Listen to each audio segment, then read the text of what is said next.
This is the Kestrel Country Podcast, where we discuss the people, places, and events all around Kestrel Country.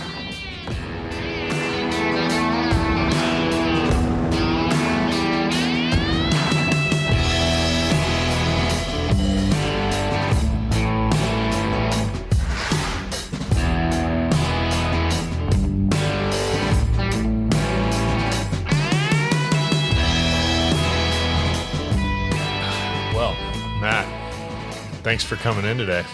Let's jump right into it. Absolutely. Let's talk about grappling. Exactly. Talk about Moscow Grappling. So that's what you're doing. It's one of the things you're doing, one of many things. But let's get into first a little bit of history. Yeah.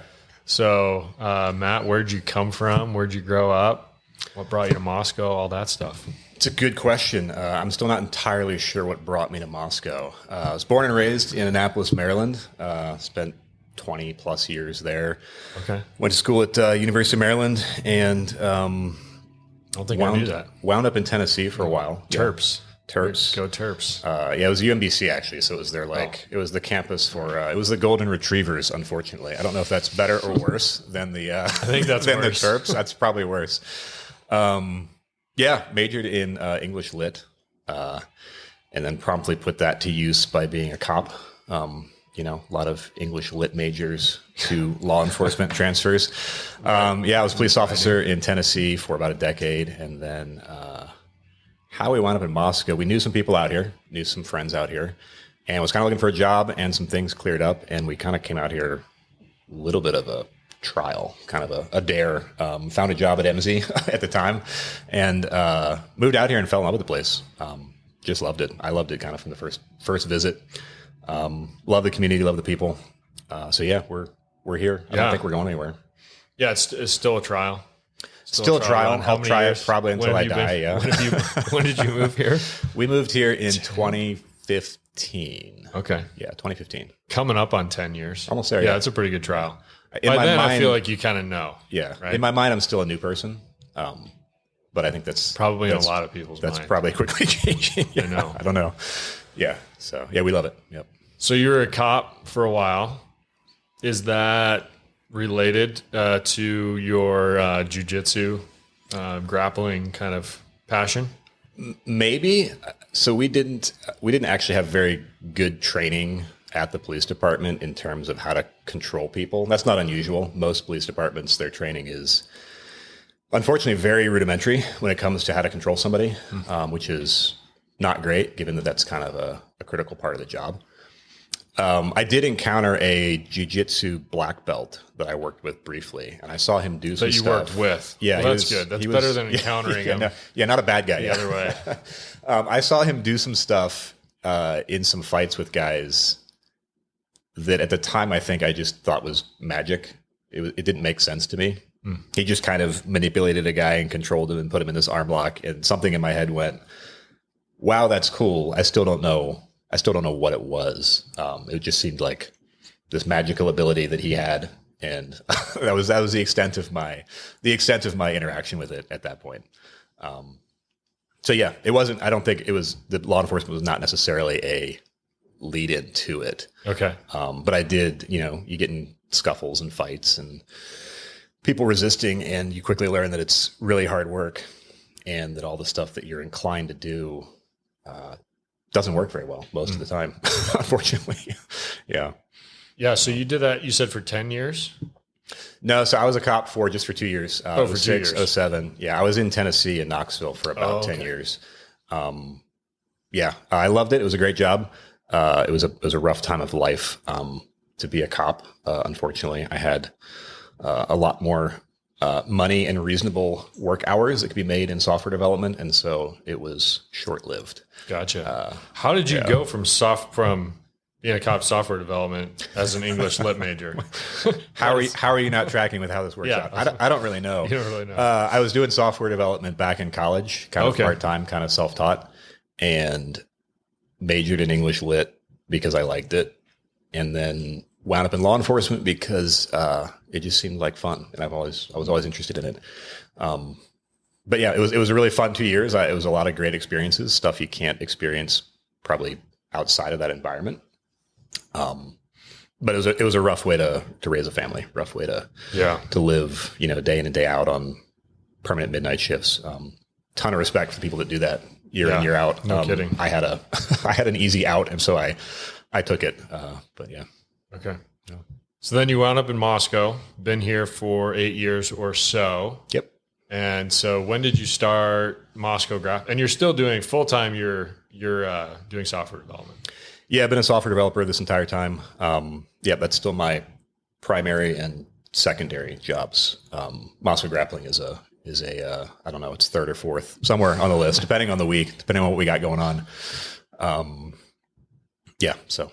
Okay. So how did you get into, is grappling, then it wasn't a police force thing. Is it a since you've been here thing? How long have you been doing it? Yeah. So I started in, I think, late 2018. And so I had a friend who kind of gave me Jocko Willink's, one of his first books, back when Jocko was first getting his started his podcast. I started listening to that. And if you've listened to more than probably 2 episodes of Jocko's podcast, you will very quickly find out that he thinks you should do jiu-jitsu. So I was kind of like... If you read his kid's book. Yeah, too, it's pretty hard to avoid. Yeah. So I was listening to that, and I kind of knew about it, and I had this thing in the back of my mind, like, well, I should go try that out. And I kind of sat on that for probably 1.5 years, just feeling like I should, but coming up with a lot of reasons not to. Honestly, there was an intimidation factor. Even with having been in fights, having, been in conflict with people, there was just this, it looks scary, I'm going to go in.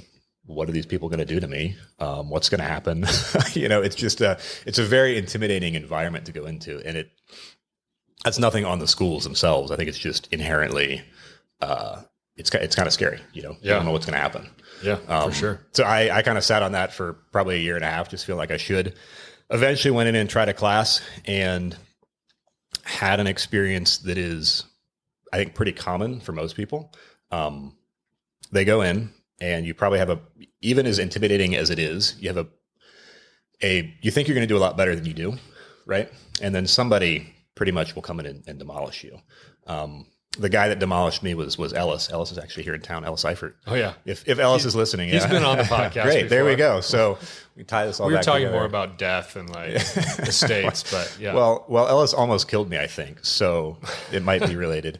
So at that time I was lifting a lot. I was pretty big, pretty strong, feeling kind of confident, right? Even if it was intimidating, I went in thinking like, look, I'm a pretty big dude. I don't think that, I'm 6'2", 230 at the time. And I don't think this little guy is going to probably do much to me. I think Ellis was a blue belt at the time. He just ran a clinic on me and destroyed me, in several classes in a row, which is most people's experience of grappling, of jiu-jitsu. You come in and you don't know what's happening. This guy is just mopping the floor with you, and he's not even breathing hard, and you're totally gassed out, and you don't know what's happening, and you're tapping, and you're uncomfortable, and it's all terrible.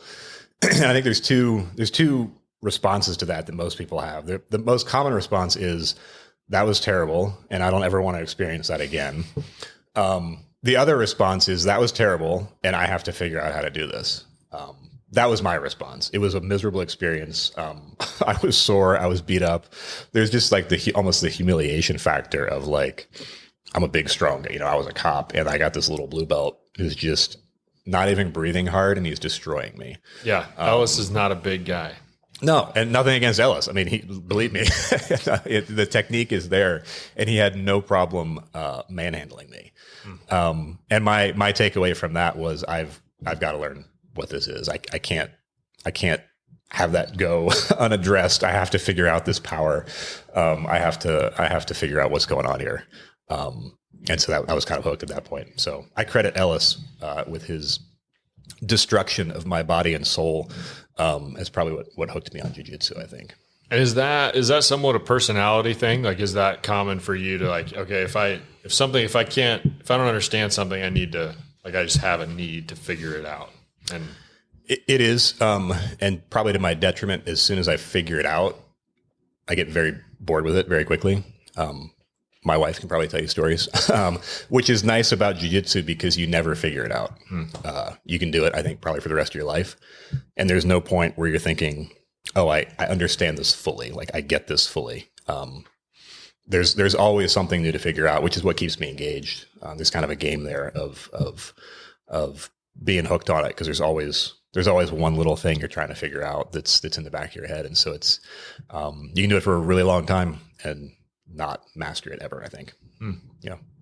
Can you you say you can do it for a really long time. Does that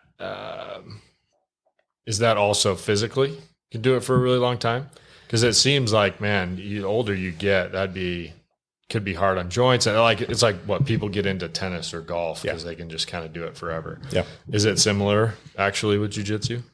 I think it's possible. I think most people probably don't know how to train intelligently to preserve their body. There's also just the ego element. Jiu-jitsu can be incredibly safe. All you have to do is tap and everything stops, right? The question is, do you have the humility and the self-discipline to tap and acknowledge that the guy got you and kind of preserve yourself, right? I think there's guys that do it well deep into their 60s and 70s. I know there's guys in their 50s who have started in their 40s and 50s. I think it's harder when you start out. The more you learn, the more technique you acquire, the more efficient you get and the safer it becomes. So it's like probably the most dangerous part of the hardest part in your body is the first 6 months to a year, just because you're the nail and everyone's hammering on you. It's just kind of the way it goes. As you get more skill and as you get better at it, you start being the nail less, which is easier on the body. So I think you can, if you train intelligently and really focus on the technique side of it. There's guys that are doing it well into their old age. Yeah. So you started getting into it, started just learning, and are you a few times a week? You're doing it all the time? Yeah. So I mean, it's always just been a side hobby for me. So when I started, I would do 3 or 4 classes a week. I'm not particularly athletically gifted. I'm not particularly gifted at any of this stuff. I think my pace of learning is probably like 100% right down the middle. So yeah, I was started a school here in town. That's actually how I met the black belt that we eventually started Moscow Grappling with. Yeah. So talk about that. How did it go from you're learning this thing to wanting to start your own thing? Yeah. So COVID really, I was training at a school in town, met this black belt, and we kind of hit it off because he was learning software development stuff. And so we kind of started talking about that. Turns out he lives in my neighborhood, like 5 doors down from me. So we were training. I was going to his classes, and then COVID hit beginning of 2020, I guess, right? Early 2020 when everything shut down. Yep. And, so the classes shut down. And then a month or two later, everything shut down. I'm talking to him. I was like, hey man, like I want to go train. I want to, like I got the itch. Like we got to go train and do something. And so I bought some mats, threw them down in my garage. He walked up the street to my house and we just resumed training in my garage. We did that for a few months and then found another guy that we both mutually knew, James. And he had done jiu-jitsu for years and wanted to join in the garage, the garage gym. So he joined us and the 3 of us were just training together a couple times a week, for maybe an hour and a half, just learning stuff, which is kind of the great thing. You don't need a ton of equipment. You don't need a ton of stuff. If you got some mats, if you just got some plush carpet, you can do it pretty much anywhere. So we did that for a while. And then James and I both have kids. We wanted to teach our boys jiu-jitsu. And again, there was nowhere to go. Everything was closed. And so we just started talking about like, well, if we want to do it, there's probably some other guys that want to do it. If we want to teach our kids, our sons this, there's probably some other boys who are interested too. Let's go gauge interest and see what's out there. That led to us starting Moscow Grappling in, I guess it was like the summer of 20, like a fall of 2020, I think. Okay. Late 2020. Started off with kids classes. And so it was COVID, but Yeah. outside of COVID, was anybody else doing kid stuff? Was there youth kind of grappling classes? There were at the other school in town. I think there was a school in Pullman. Okay. But again, I mean, everything was completely shut down, and just a small town, there's only so many options. So yeah, there really weren't a ton of other options, especially with COVID. Yep. So you started doing both youth classes and adult classes. Yeah. And how's that been going? It's been good. I mean, I think the kids stuff has been a huge success. The mats are packed. We got a ton of kids out there. Yeah, James is doing it. Yep. And it's amazing to see that giant lineup of boys in there, which is pretty crazy. Yeah, the kids are great because they're young enough and they're flexible enough, and I think they're low enough to the ground that they don't get hurt much at all. They're also, for them, it's all fun. It's all a game. And I think that's where a lot of guys kind of burn out because they get so serious about it. Every match becomes a death match with your honor at stake, right? But the kids are just having fun. And so they go in, they roll, they tap. They're learning basic positions, getting to dominant positions, escaping pins, just the kind of the positional hierarchy of what their goals should be. And just through a lot of games and tumbling around and having fun. But yeah, the little kids class has been a huge success.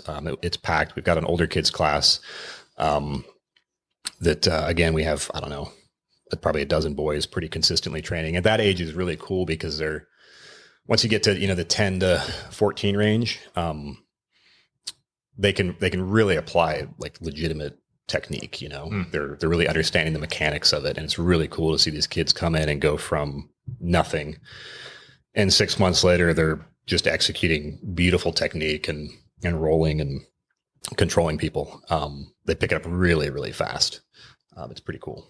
Yeah. So how young do they start So we go as young as, generally we say 6. It depends on the kid.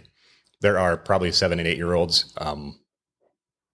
Maybe just from like an attention standpoint, like can they follow instructions is really what it comes down to. Some of the kids are obviously more physically advanced and athletic. That helps. I think at that age, it's really about, can you pay attention and follow directions? There's kids that start jiu-jitsu at, 3 or 4, they're just rolling around and playing games. But I think by about at the age of 6 or so, you can pay attention and follow instructions and learn enough. Yeah. How do they progress? Like, it seems like there is. So I did it for, I don't know, a little bit, not very long. One of those examples probably of the guy's just like, wow, that was terrible. But there, one of the things that was surprising to me is I think I felt like I was expecting physically to get squashed, right? Like that was not unexpected, but didn't realize how mentally taxing it was. Like wait, I don't remember what I'm supposed to do. Like how does it go for the kid? I mean, I guess at that age, they can learn and remember probably better than mature adults can anyway. But is it a different pace? Is it slower? Is it just, how does that go for the kids? I think their mindset is at that age is kind of everything's a game anyway. And so they're not like smashing each other aggressively most of the time. Whereas adults are you kind of get this like my ego versus your ego, and it's going to be hard. Right. Yeah. So it's just easier. Which might affect your thought process. For sure. If you're focused on just like breathing and frustrated and getting out of it, you're not thinking through that makes some sense. There's probably really good lessons we should all take from the kids of treating it more like a game. And I think most guys would be able to stick with it longer, not get hurt, probably enjoy the entire process if they could just come in and be like, hey, this is all kind of a game. I can enjoy it and get better and not take it too seriously. I think that's where the kids have a distinct advantage over us as we get older and our ego and pride starts to develop and get involved. It hurts. Yeah. So you've been, I'm trying to get my math right, 2.5 years or something in? something like that? To Moscow Grappling, I think we're Yeah. we're coming up on 3 years. Yeah. Okay. Yeah. And what's it been like seeing that progression? You're mentioning some of the 14 or, younger adults seeing some serious progression. How many guys did you have coming into it, just say from an adult standpoint, who were just fresh into it, had no idea? And what does that look like now?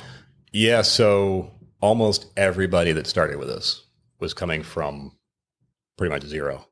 Some of the kids had done some wrestling here in town, which is a great background for jiu-jitsu and just grappling in general. So they were off to a good start. I think with one or two exceptions, all of the men that joined it was the first time they had done pretty much anything, or they had done a class or two a couple of years ago, kind of thing. So yeah, that progression has been amazing. It's really cool to see guys go from, there's guys who started on day one and younger guys. I had no trouble handling on day one, and now they're giving me a really hard time. So you can see their progression is really fast. It's cool. It's cool to see the skill progression. Cool to see the enjoyment of it. I think to see like-minded people kind of get it, and then kind of it becomes kind of addicting. You kind of get obsessed with it if you're of the right mindset. Yeah. Or just horrified by it. I mean, that's the other option. How does that, you mentioned progression, you've thrown around black belt, your, neighbor friend, black belt, blue belt, all that stuff. How does that work in the jiu-jitsu world? Yeah. So a classic Brazilian jiu-jitsu has a belt structure. When you start on day one, you're a white belt. That's just what you get for showing up. And then the belt progression is, so it's white belt, blue belt, purple, brown, and black. The belt progression in kind of classic Brazilian style jiu-jitsu is very slow, typically to a blue belt. So the first rank you can earn, typically 2 or 3 years would be average.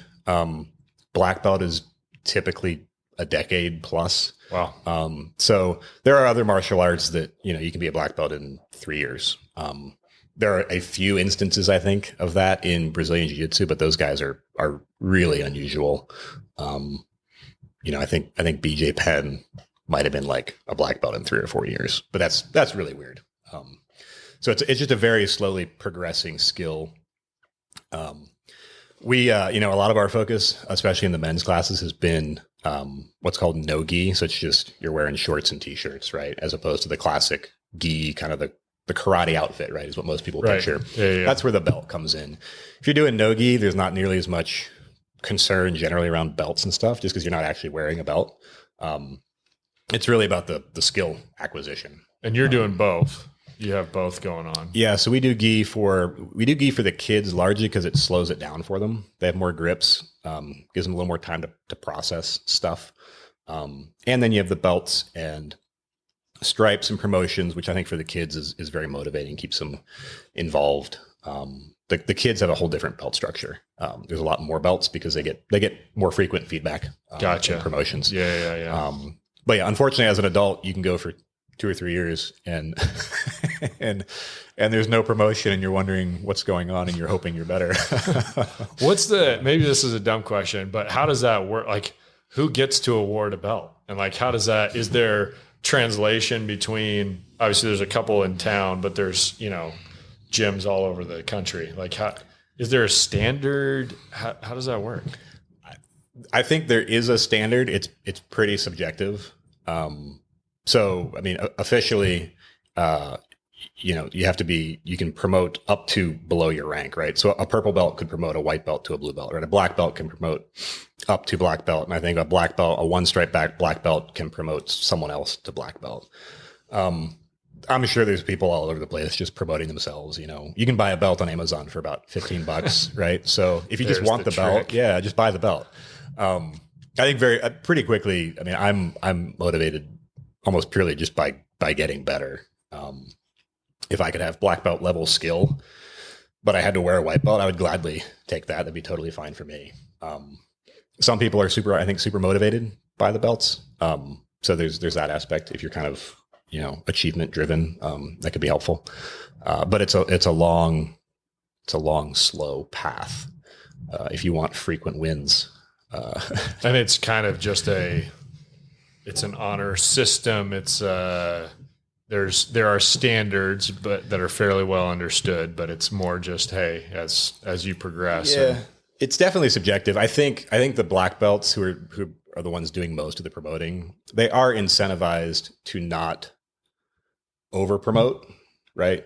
Because there is kind of a lineage, who did you get your belt from? Who were you promoted by? If that black belt promotes somebody, if he promotes someone to purple belt and they're terrible, and that person goes out and they're terrible at jiu-jitsu, I got my purple belt from this guy.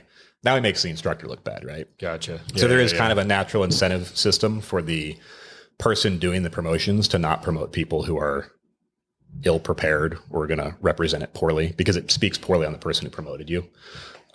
Which can also kind of suppress promotions, right? You got to wait a little longer, right? Because you don't want to promote someone prematurely and have them go get embarrassed. Yeah. It is kind of a relative thing. It's relative to your progression, your skill level. You could have a super athletic, former wrestler who's 19, wrestled all through high school, and he comes in and he may demolish the 55-year-old purple belt. It doesn't mean the purple belt should lose his belt, and it doesn't mean that the brand new 19-year-old wrestler, should get a purple belt because he beat the purple belt.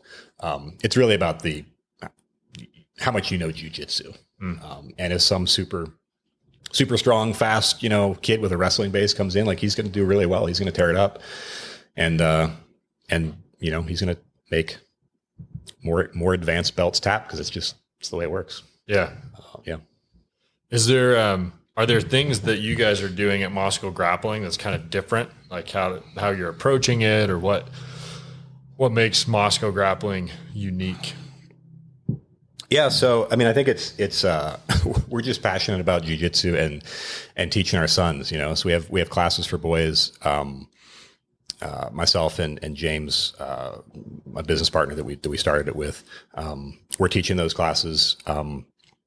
In terms of jiu-jitsu, grappling is grappling. It works or it doesn't. It's there's not a lot of it's kind of the ultimate, I think, testing ground for practical techniques, right? You might have in your mind, like, well, I just do this. Like, well, go try it. And if it doesn't work, it doesn't work, So a lot of, that technique is, a lot of that was started and taught to us by the black belt Steve that we started it with. He played a huge part in getting us off the ground. And there's so many resources out there. You can have kind of they call them Mick dojos, right? Kind of these schools, if they're not real schools, they're teaching you how to manipulate chi, and you don't even touch the guy, and he flies across. Wasn't that Detroit? Because being from Detroit, like, I'm a little ashamed of, right? Dust. Yeah. You can. That's a whole rabbit hole. Yeah. You can crawl down that one. Yeah. So we're very much trying to not go down that road. Do you have, speaking of self-defense, that's kind of that whole side of things. Is that a motivation for a lot of people who are getting into it? And do you see, like, does that make sense to do? Obviously, like you said, there was the guy you worked with on the force who was a black belt, and he was able to do these kind of things. Is it different? Obviously, it seems like what you're saying, a lot of people, you end up being motivated by the sport of it, by learning it, by continuing to get better. But how does it relate to self-defense? Yeah, so I think it is a great component of self-defense. It's not the answer, and I don't think there is a single answer to how can you protect yourself and the people around you. I think the answer is you need a lot of tools, depending on what the scenario is. Grappling might be appropriate. A gun might be appropriate. A knife might be appropriate. Running away might be appropriate. Striking or boxing might be appropriate. So having multiple tools available to you is super important. I think grappling is a huge component of that, because you can wind up in a close quarters contest with somebody, whether you want to or not. It may not be your choice, right? And if you need to draw a weapon, you probably need a little bit of space to draw the weapon. So knowing how to create space is valuable. One of the great things about jiu-jitsu is that if you get comfortable at grappling, you get comfortable on the ground, which is really a terrible place to be. You don't want to go to the ground in a fight. but frequently fights wind up there. And so if you're comfortable on the ground, you're kind of comfortable in what is really one of the worst case scenarios to begin with. So it's a great skill to have, again, as a complement to a bunch of other stuff. If you show up to a long distance gunfight and you bring just jiu-jitsu, you're in for a bad day. It's not going to go well. So it's not the answer to all of the situations, but it's a really solid component. But if you're on an airplane, you guys posted that video of that crazy dude the other day. Yep. I think you said that to me at one point. It's like, yeah, it's all great, but what happens when all of your other tools are removed from you, right? So is that, have you seen, is that a motivating factor for people who are joining? And is it kind of like they come for self-defense and stay for the enjoyment of the sport more likely? I think it's a very common factor when people start. Really, if you get a solid, probably year and a half of jiu-jitsu under the belt, from a self-defense standpoint, you've probably got the basics covered, right? The reason people stick with it for decades is, I think, just the obsession over the problem-solving aspect, kind of the addiction to it. The self-defense part, I think, gets people in the door. Probably not going to keep you there forever, because at some point you'd be like, look, I probably got what I need. It's probably not enough to keep you going year after year. I think people try to distinguish probably a little too much between sport jiu-jitsu and like self-defense jiu-jitsu. It's good to call out those distinctions. I think you should just kind of embrace the entire thing, get good at it in general, and it'll be pretty clear to you what to use and when, right? If a guy gets to a purple belt in jiu-jitsu, yes, he has a bunch of moves that you would not want to pull out in a barroom brawl, but he's going to know what those are, and he's going to have a enormous advantage over someone who doesn't train at all. It won't even be close. So yeah, there's a lot of crossover. I think I wouldn't get too hung up on one versus the other. Just enjoy it in general. Yeah. So you guys are doing gi and no gi. Yep. Is there how do you recommend somebody gets in the door? How do you start somebody out? So we've done what we call fundamentals classes, where it's actually been points in time where we had a bunch of new people. We kind of pulled them together and just started at the very basics of, here's what the positions are. Here's kind of your goal. Here's some basic techniques and basic movements that you can apply. Those have been good. And then as people grasp the fundamentals, you don't need the fundamentals class anymore. I think it very quickly becomes a self-led or self-directed kind of thing. You kind of have to take ownership of your own training. Really what you need is mats and partners to train with. I don't think you need necessarily a black belt. You don't need 100 people to train with. You don't need, top level competitors. You can grab someone who's at your skill level and you can go roll, you can spar, and you're going to learn stuff. And then you can kind of direct your training like, hey, I'm really bad in this position. I'm going to go work there.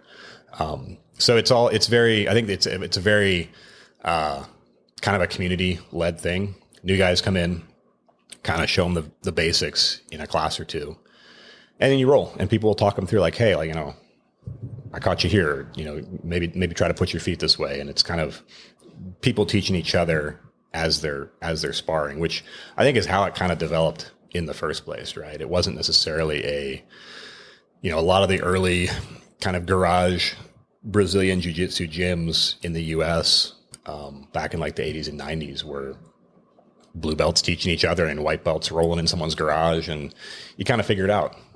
More experienced people can help you shortcut stuff. There's so much material available online now. You can listen to the best instructors on the planet, go in depth into something for hours on end, and then go apply it. It's all very kind of open source knowledge. I think at this point, it's not like you got to go to the guy and he knows the secret. There is no secret, right? The secret is you have to train a ton, and you have to kind of take ownership of your own training. Once you get the basics, I think it becomes pretty clear the stuff you can go work on. And then, so you have open mat times, that kind of rolling, but you still do have structured classes throughout the week. Like what? We do. We're in the process of rethinking some of that a little bit more, at least for the adults. I think the kids' classes obviously need more structure, just in terms of corralling the kids. We can't just turn it over to 37-year-olds and let them do what they want. But we are kind of reevaluating how we're structuring the men's classes. A little bit more in kind of a self-directed way, right? We'll provide the mat space. People will be here to train. It's kind of on you to come figure out what you want to work on, which can be great because, if you want to come in and you want to work on one position for 20 minutes and get a couple of rounds in and then go home, that's cool. You don't have to stay for 2 hours and fight everybody to the death, right? Like it can be as intense or as sedate as you want it to be. You can kind of choose your own adventure, jiu-jitsu, I guess. So we're experimenting with that. I don't think we have it fully figured out yet. But yeah, we're going with a little bit more of a kind of an open mat, freeform style. Yeah. How does fitness fit, or where does fitness fit in with that? So, you said you were lifting a bunch, you were getting strong before you got into jiu-jitsu. Is that something that most people you're going to have a certain fitness level to do it? How much does that help you? How does it fit in? I don't think you need any particular physical conditioning base to start. And I think a lot of people come in thinking like, well, I'm a beast in the gym. This will be no problem. And what you quickly find out is that being good in the gym and being good on the mats are just two different things. And it doesn't really matter how in shape you are. You're going to have to get in grappling shape. Like it's a different kind of shape, right? There's a lot of carryover. There's crossover. If you come in and you're super strong, that's an asset. If you're super flexible, that's an asset. If you have cardio for days, that's an asset. But at the end of the day, if the other guy is better at jiu-jitsu than you are, those assets are only going to count for so much. They're great to have. I mean, I work out 4 or 5 days a week. I think you should do both, but you don't need it to start jiu-jitsu. I think a lot of guys kind of delay and wait and, let me get in shape first. You'll never be in good enough shape to come in and have it feel easy. It's just going to suck and it's going to be bad. And the only way for it to there start. There you go. Moscow Grappling.com. Yeah, there you go. It's going to suck. It's going to be bad. Yeah. The only way is to stick with it long enough and start enjoying that process. There's guys that come in who are total physical specimens and they're tired and they tap a lot. It's the way it goes. So yeah. I don't know if that's encouraging or discouraging, but yeah, maybe both. It's the reality. So how do people find out about classes, times, all that kind of stuff if they're interested in getting involved? Yeah. So we're at MoscowGrappling.com. We are Moscow Grappling on Instagram. The adult class schedule will be changing up here soon. So check the website for those details. But yeah, you can contact us there, contact us on Instagram, not on Facebook. I got banned from Facebook. That's a whole other story. But yeah, we're not on Facebook, unfortunately. There's nothing I can do about that. I tried. There you go. Yeah. Well, there's better things than spending time on Facebook. That's what I think. I don't know. That's for sure. Yeah. Awesome. Yeah. Any concluding thoughts, pitches? Just give it a shot. Give it a shot. Yeah. It's, I think a lot of people everybody should do jiu-jitsu. I think everybody should try jiu-jitsu. It's probably not for everybody. I think it attracts kind of a weird crowd. People who are bothered by not having that ability. Attracts kind of a nerdy crowd. There's a lot of, software engineers and college professors and lawyers who get sucked into it. I think just from the mental game. There's an enormous mental component to it. And there's definitely a physical component, but it's kind of the greatest puzzle to solve is how to control another resisting human being. Yeah. There you go. That's a good one. Well, thanks, Matt. Sure. Appreciate it. Awesome. Thanks for joining us. Like, share, subscribe. We'll see you next week.